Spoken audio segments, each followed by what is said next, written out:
इस वक्त की बड़ी खबर आपको बता दें, राजकुमार आनंद को लेकर के ये बड़ी खबर। राजकुमार आनंद का आप से इस्तीफा, राजकुमार आनंद का मंत्री पद से इस्तीफा। 1 महीने पहले ही ईडी का छापा पड़ा था। राजकुमार आनंद का आप से इस्तीफा, एक बड़ी जानकारी इस वक्त मिल रही है।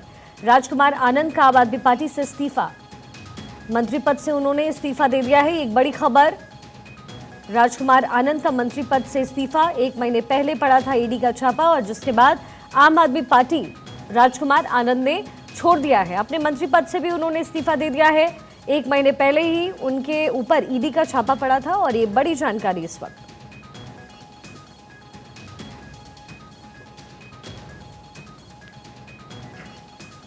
राजकुमार आनंद का आम आदमी पार्टी से इस्तीफा, ये एक बड़ी जानकारी। मंत्री पद को उन्होंने त्याग दिया है, छोड़ दिया है।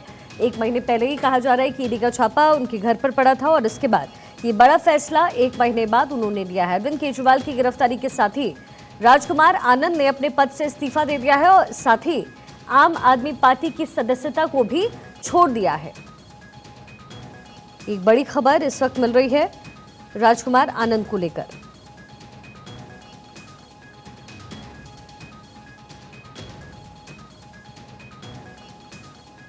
एक महीने पहले ईडी का छापा पड़ा था और ऐसे में राजकुमार आनंद ने अपने पद से इस्तीफा दिया है। अपने मंत्री पार्षद, ये तमाम पदों से उन्होंने इस्तीफा दे दिया है। दिल्ली से ये बड़ी खबर इस वक्त हम आपको बता रहे हैं।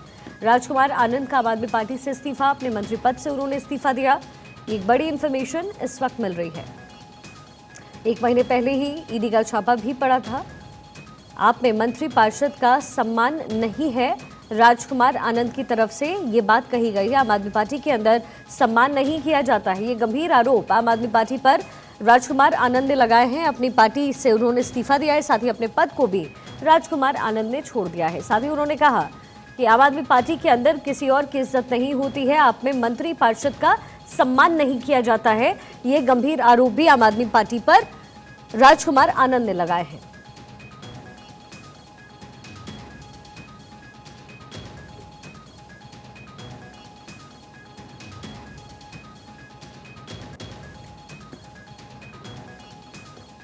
दिल्ली से ये बड़ी खबर है। राजकुमार आनंद जो मंत्री पद पर काबिज थे, राजकुमार आनंद का आम आदमी पार्टी से इस्तीफा, मंत्री पद भी उन्होंने त्याग दिया है। साथ ही आरोप लगाया है आम आदमी पार्टी पर कि आम आदमी पार्टी के अंदर मंत्री पार्षद की इज्जत नहीं होती है।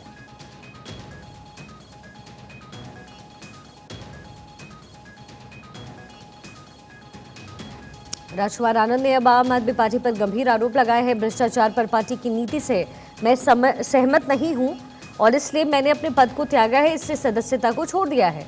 ये बातें राजकुमार आनंद द्वारा कही गई हैं। एक तरफ अरविंद केजरीवाल इस वक्त सलाखों के पीछे हैं, वहीं दूसरी तरफ अब आम आदमी पार्टी के नेता राजकुमार आनंद ने अपने पद से इस्तीफा दिया और आम आदमी पार्टी को भी छोड़ दिया है। अब ऐसे में आम आदमी पार्टी पर भी जाहिर है सवाल खड़े करना होना लाजमी है और राजकुमार आनंद ने आम आदमी पार्टी पर गंभीर आरोप भी लगाए। उन्होंने कहा कि आम आदमी पार्टी के अंदर पार्षद और मंत्रियों की इज्जत नहीं होती है, उनकी वैल्यू नहीं है। ये गंभीर आरोप राजकुमार आनंद ने आम आदमी पार्टी पर लगाए हैं। भ्रष्टाचार पर पार्टी की नीति से मैं सहमत नहीं हूं, ये भी गंभीर आरोप राजकुमार आनंद द्वारा लगाए गए।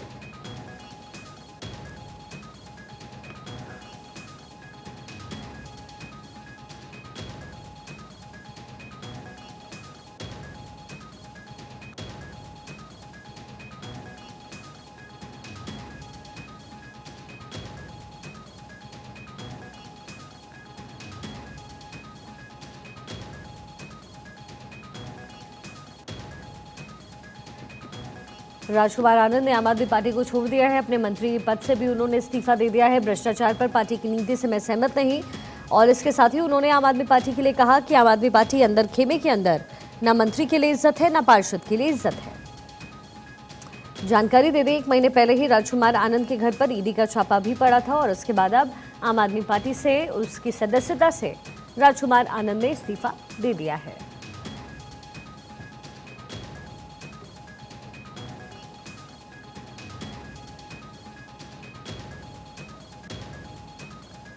राजकुमार आनंद का आम आदमी पार्टी से इस्तीफा, साथ ही आम आदमी पार्टी पर राजकुमार आनंद द्वारा गंभीर आरोप लगाए गए। उन्होंने कहा कि भ्रष्टाचार पर पार्टी की जो नीति है, दरअसल मैं उससे सहमत नहीं हूं और आज मैं बहुत व्यथित हूं।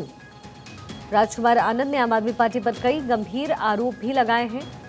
उन्होंने कहा कि आज मैं बहुत ज़्यादा व्यथित हूं, लेकिन भ्रष्टाचार को लेकर के जो नीति है आम आदमी पार्टी की, उससे मैं सहमत नहीं हूं। राजकुमार आनंद का आम आदमी पार्टी से इस्तीफा, बहुत व्यथित हूं मैं, राजकुमार आनंद ने कहा है। साथ ही उन्होंने अपनी सदस्यता भी आम आदमी पार्टी की इस समय छोड़ दी है।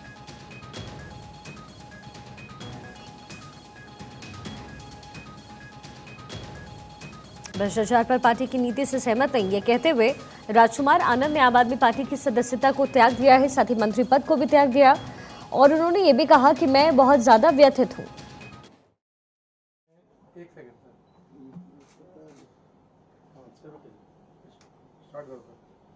नमस्कार बंधुओं को मेरा नमस्कार। मैं राजकुमार आनंद, मैं दिल्ली सरकार में मंत्री हूं। मेरे पास 7 पोर्टफोलियो हैं, लेकिन आज मैं बहुत व्यथित हूं।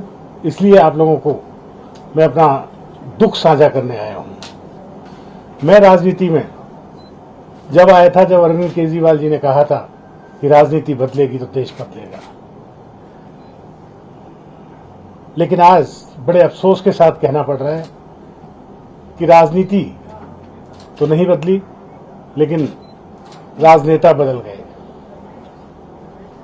आम आदमी पार्टी का जन्म ही भ्रष्टाचार के खिलाफ आंदोलन से हुआ था, लेकिन आज ये पार्टी खुद भ्रष्टाचार के दलदल में फंस चुकी है। मेरे लिए मंत्री पद पर रहकर इस सरकार में काम करना असहज हो गया है।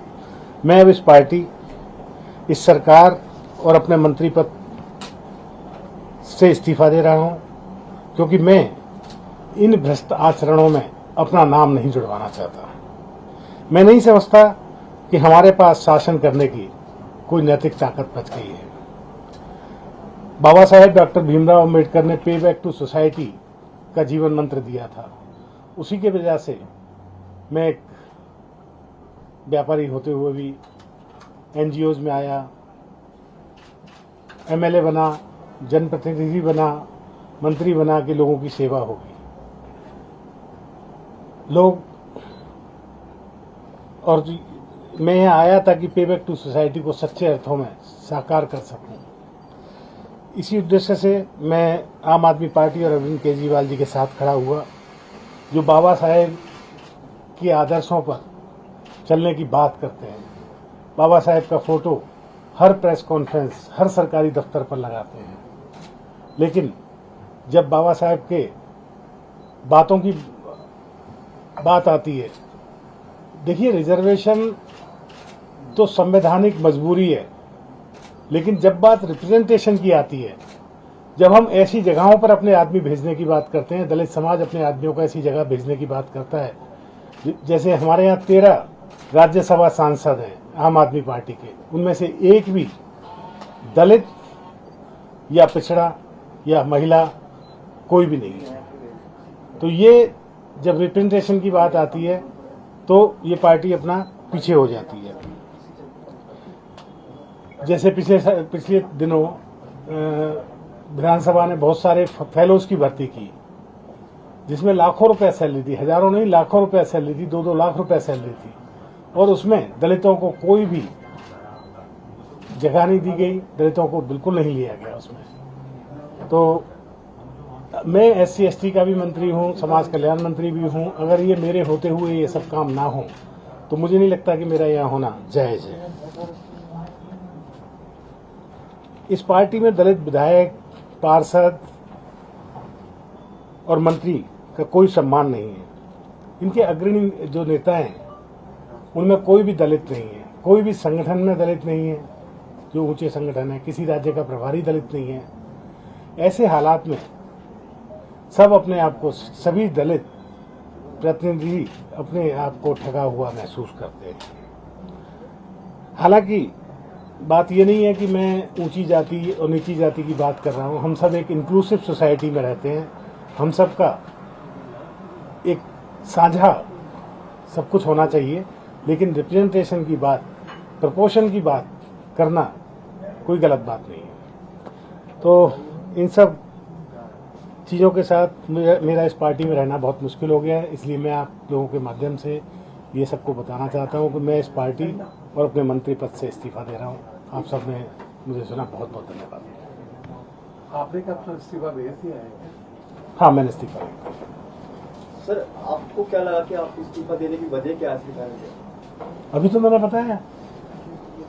लेकिन अचानक ऐसे समय पे क्यों दिया है जबकि बिल्कुल लोकसभा चुनाव सर पर? देखिए, ऐसे समय और वैसे समय की बात नहीं होती। आदमी घुट रहा होता है, घुटते घुटते एक दिन खड़ा हो जाता है।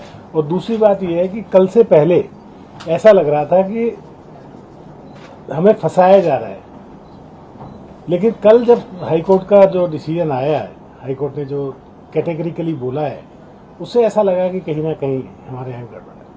इसलिए आपने इस्तीफा दिया अपनी सभी पदों से? हाँ, इस्तीफे की बजाय मैंने आपको बता दिया। सर, आज सीएम हाउस पे बैठक थी, आप भी गए थे उसमें? नहीं, वो मैं नहीं किया। वही तो मेरा मतलब है कि दलित मंत्री को रख लिया जाता है और जब बात आती है तो कॉर्नर मीटिंगें चालू कर दी जाती हैं। तो रखते क्यों? कोई वहाँ कुछ फैसला हुआ वो कुछ ऐसा? कुछ नहीं पता। सर, एक बार छोटा सा एक बार दोबारा बोल दो। क्या रिपीट कर दो। एक बार रिपीट कर दो। वजह छोटा सा, आज मैंने सभी आज मैं अपने सभी पदों से और आम आदमी पार्टी की प्राथमिक सदस्यता से इस्तीफा दे रहा हूं और ये सब करने के बाद मैं हल्का महसूस कर रहा हूं। धन्यवाद। ओके।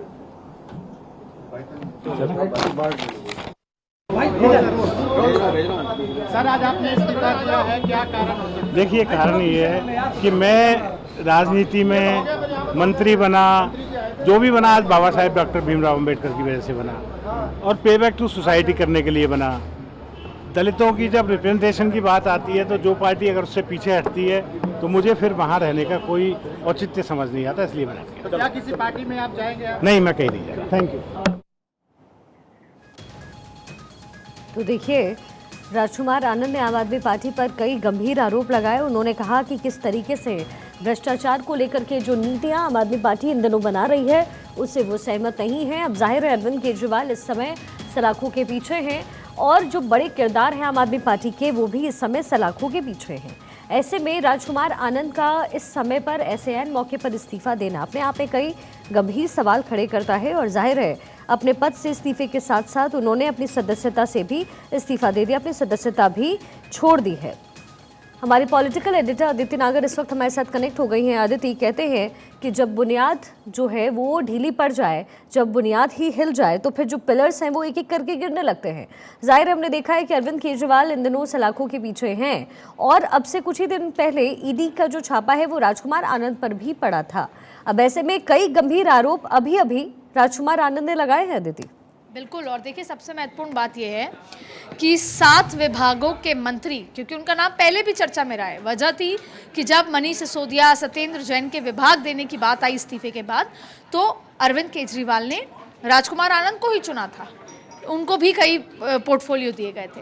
अब आज की स्थिति समझिए, लेकिन उससे पहले एक उदाहरण के तौर पे कांग्रेस की इमेज कई कारणों से कमी आई है इमेज में या ख़राब हुई। उसमें एक सबसे बड़ा कारण था अट्रिशन रेट। युवा नेता, सीनियर नेता, ये तमाम लोग जब धीरे धीरे कांग्रेस को छोड़ने लगे तो पूरे जनता के बीच में एक मैसेज गया कि कांग्रेस है अपने नेताओं को होल्ड नहीं कर पा रही, हमें क्या करेगी? अपने नेताओं को सेटिस्फाई नहीं कर पा रही तो हमें क्या करेगी? फिर उन तमाम लोगों ने, असम के सीएम से लेकर तमाम लोगों ने कांग्रेस पे आरोप लगाए, परिवारवाद के, किसी समय ना देने के, कोई ना कोई आरोप लगे। हुआ उससे क्या? सभी जनता के बीच में, 140 करोड़ लोगों के बीच में मैसेज गया कि कांग्रेस के घर में ही अंदरूनी कलह है, कांग्रेस के जो नेता हैं, गांधी परिवार है, वो अपने लोगों को समय नहीं दे रहा, तो ये सरकार कैसे चला पाएंगे, ये पॉलिटिक्स कैसे कर पाएंगे। यही शुरुआत आज आम आदमी पार्टी में हुई है। अभी तक क्या हो रहा था? आम आदमी पार्टी पे भारतीय जनता पार्टी के आरोप थे और भारतीय जनता पार्टी के ऊपर आम आदमी पार्टी के आरोप थे। चाहे फिर वो एलजी वर्सेस स्टेट गवर्नमेंट हो, चाहे तमाम मुद्दों पर हो, चाहे कोर्ट में जाना पड़े, तमाम चीज़ें, तो वो दो लोगों के, दो पार्टीज़ के बीच की लड़ाई थी। लेकिन अब क्या है? जो आरोप अभी तक भाजपा लगा रही थी या जो आरोप अभी तक ईडी के समन लगा रहे थे, अब वो आरोप उन्हीं के घर के लोग लगा रहे हैं। यानी आप शिक्षा ये समझ लीजिए, आज शुरुआत हो गई है आम आदमी पार्टी के घर के अंदर फूट की। अब आज जब कल सुबह के अखबार में जब ये जनता खबर पड़ेगी, आपका अभी जो लाइव देख रहे होंगे व्यूअर्स, उनको लगेगा कि नहीं, घर के लोग ही अब भ्रष्टाचार के आरोप लगा रहे हैं कि मंत्री पार्षद की पूछ नहीं है, मेरे यहाँ रहते हुए कुछ नहीं हुआ इसलिए मेरा मन खराब हो गया है। तो जब खुद के मंत्री आरोप लगा रहे हैं, यानी जाहिर तौर पे आम आदमी पार्टी के अंदर कुछ ना कुछ था जो ठीक नहीं था। यानी वो आम आदमी पार्टी जिसकी इमेज थी कि वो आम आदमी जैसी है, वो आम आदमी जैसी नहीं है, अंदर कुछ गड़बड़ है। तो आज का ये एक शक पैदा करता है उन वोटर्स पे, उन जनता के बीच में जो दिलो जान से वोट करते थे। तो आप ये शुरुआत हो चुकी है जो कांग्रेस में बहुत पहले हुई, वो अब आम आदमी पार्टी में कि परिवार कुनबा टूटता जा रहा है। अब सवाल ये उठता है कि ये वही राजकुमार है जिनके ऊपर ईडी का कुछ दिनों पहले छापे की बात, तमाम तरीके की चीज़ें, तो ये एक पॉलिटिकल मुद्दा है। और जाहिर तौर पे अगर आने वाले समय में, क्योंकि चुनाव कब है, 2025 की फरवरी में, आने वाले समय में अगर यही राजकुमार भाजपा के टिकट से चुनाव लड़ते हैं तो जाहिर तौर पे ये सवाल उठेगा। जाहिर तौर पे इनको माना जाएगा कि ये सरकारी गवाह बने, ये तमाम तरीके की कोई बात आ सकती है, क्योंकि ये राजनीति है, हर मुद्दे पे राजनीति होती है। लेकिन एक और बात है, जब अपने ही लोग छोड़ छोड़ के जाने लगे तो यानी कि वो अपना करियर, अपना भविष्य, अपना जीवन वहाँ सेफ महसूस नहीं कर रहे। जैसे आज हम देश के चुनाव में कांग्रेस के लिए कहते हैं कि अब तो टिकटें भी बढ़ गई, फिर भी पार्षद मंत्री अभी भी छोड़ छोड़ के जा रहे हैं। तो उस समय ये होता है कि अब तो कांग्रेस में भविष्य नहीं बचा। ठीक वैसे ही दिल्ली, जहां पर कुछ महीनों बाद ही मान ले, या कुछ आप मान ले 2025 की फरवरी में चुनाव है, और अब धीरे धीरे धीरे नेता पार्षद जब छोड़ के जाएंगे तो कहीं ना कहीं आम आदमी पार्टी का जो वो गुब्बारा था वो फूटता हुआ, लीक होता हुआ नजर आएगा। और जो आपने ठीक कहा कि इस समय अरविंद केजरीवाल सलाखों के पीछे हैं, पता नहीं कब वापस आएंगे। कल आपने देखा कोर्ट रूम में क्या क्या बातचीत हुई, लेकिन इस बीच में इतने अहम पोर्टफोलियो वाले मंत्री का इस्तीफा देना और ये भ्रष्टाचार के आरोप लगाना, ये पॉलिटिक्स के अलावा जनता के बीच में आम आदमी पार्टी को लेकर एक गलत मैसेज। अब तक जो वॉशिंग मशीन का जो इस्तेमाल, जो जुमला इस्तेमाल होता रहा है विपक्ष के द्वारा, वो भी जाहिर है यहाँ पर किया जाएगा, क्योंकि आम आदमी पार्टी इस मुद्दे को भी पॉलिटिसाइज करेगी। उसका तो यही कहना होगा कि देखिए भाई, जो ईडी का है वो छापा पड़ा और इसलिए राजकुमार आनंद डर गए। लेकिन राजकुमार आनंद कह रहे हैं कि भ्रष्टाचार की जो नीति जिस पर इन दिनों आम आदमी पार्टी काम कर रही है, उससे वो आश्वस्त नहीं थे। दूसरी चीज़, एक और सवाल मेरा आदित्य, कि अभी अभी जो बैठक हुई है आम आदमी पार्टी के अंदर, उस खेमे के अंदर आगे की जो चुनाव को लेकर के, रणनीति बनाने को लेकर के, उसमें सुनीता केजरीवाल जो कि अरविंद केजरीवाल की पत्नी है वो भी मौजूद हैं। क्या लग रहा है, क्या आगे की रणनीति में सुनीता केजरीवाल क्या सीएम के पद पर बैठती हुई दिख सकती हैं? देखिए, पहले सवाल का मैं जवाब दे देती हूँ। ये सवाल पूरा इंडिया गठबंधन उठाएगा, ये सवाल आम आदमी पार्टी के लोग उठाएंगे कि वॉशिंग मशीन की बात है, और उन पर भी उठेगा जिन्होंने आज इस्तीफा दिया। लेकिन आपको एक बात बताऊं, जिस दिन अरविंद केजरीवाल की गिरफ्तारी हुई, उसके बाद जहां जहां पर भी नरेंद्र मोदी का भाषण हुआ, आप ले लें कि राजस्थान के कोटपुतली में हुआ, उन्होंने एक बात कही कि मैं आ गया और मुझे एक बात बताओ, क्या मैं भ्रष्टाचार खत्म करूं या नहीं करूं, क्या भ्रष्टाचारियों पर कानूनी कार्रवाई होनी चाहिए या नहीं होनी चाहिए। और जनता के बीच से आवाज़ आई, होनी चाहिए। जनता के बीच से आवाज़ आई कि आप भ्रष्टाचारियों पर एक्शन लें, भ्रष्टाचारियों को ख़त्म करें, और ये जिस तरीके से भ्रष्टाचारी समाज में है उस सभ्य समाज का हिस्सा नहीं बनाए। तो सवाल ये उठता है, और उन्होंने कहा कि मैं आपकी बातों पर खरा उतरूंगा और मैं किसी की नहीं सुनूंगा। अगर किसी ने भ्रष्टाचार किया है तो उस पर कानूनी कार्रवाई होगी या उस पर एक्शन लिया जाएगा, मैं ये आपको वादा करता हूँ। तो आप देखिए कि ये जब वॉशिंग मशीन का जुमला आता है तो प्रधानमंत्री नरेंद्र मोदी जनता से ये भी कहते हैं कि लोग आरोप लगाते रहें, लेकिन मैं जो भ्रष्टाचार की आपसे उस वादे पर सरकार में आया था, उस वादे पर आपने मुझे प्रधानमंत्री बनाया था, वो वादा पूरा करता रहूंगा। तो ये काउंटर है उस बात का। ये बीजेपी की स्ट्रैटेजी हो सकती है, नरेंद्र मोदी की स्ट्रैटेजी हो सकती है, पर कहीं ना कहीं लोग इसे कन्विंस करते हैं कि कुछ गलत किया है इसलिए एक्शन हो रहा है। अब दूसरी बात है सुनीता, जिनकी हम बात कर रहे हैं, अरविंद केजरीवाल की पत्नी। देखिए, जाहिर तौर पे जब इस्तीफा लिया गया सुरेंद्र जैन से, इस्तीफा लिया गया मनीष सिसोदिया से, और अब जिस तरीके से 15 तारीख तक की रिमांड की बात है, उसके बाद फर्दर क्या होता है, अगर ये और एक्सटेंड होता है तो अरविंद केजरीवाल जेल में रहकर नहीं चला सकते। विपक्ष ये सवाल करेगा, दिल्ली विधानसभा में स्पेशल सत्र में ये बात हो सकती है कि कैसे सरकार चलाई जाए। तो दो ही रास्ते हैं, एक ये कि राष्ट्रपति शासन लगे, और दूसरा ये कि आम आदमी पार्टी किसी न किसी को नॉमिनेट करे। आतिशी का जिक्र होता है, उनका जिक्र होता है जो अरविंद केजरीवाल के करीबी हैं, जो सिस्टम को समझते हैं। और वैसे भी ये कहा जाता है कि अरविंद केजरीवाल के यहाँ पहले 2 ही लोग थे, खुद केजरीवाल, एक मनीष सिसोदिया। और अब जब दोनों ही सलाखों के पीछे हैं और 2025 की फरवरी में चुनाव हैं और अभी लोकसभा के चुनाव हैं, तो ऐसी स्थिति में कौन दिल्ली चलाएगा? चुनाव को भी छोड़ दो, शासन कौन करेगा?